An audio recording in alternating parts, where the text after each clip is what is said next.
अस्सलाम वालेकुम। मेरे इस चैनल में खुशखती के साथ साथ आपको कॉल व फ़िक्र के कुछ वीडियोस भी नज़र आएंगे।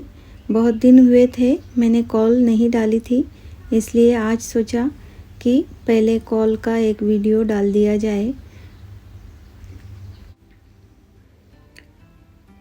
हज़रत वासिफ़ अली वासिफ़ का ये कॉल है कि हर इबादत की क़ज़ा है, लेकिन इंसानी दिल तोड़ने की क़ज़ा नहीं है। इसलिए इस बात का ख़याल रखना चाहिए कि हमारी बातों से किसी का दिल तो नहीं टूट रहा है।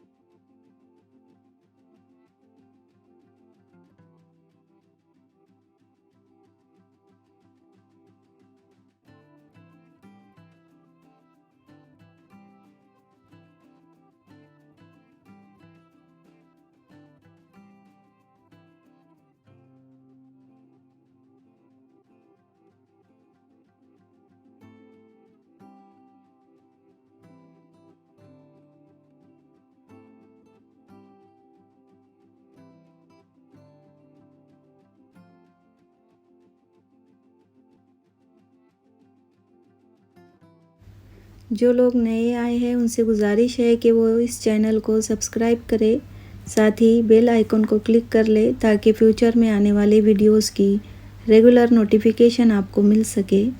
शुक्रिया। अल्लाह हाफिज़।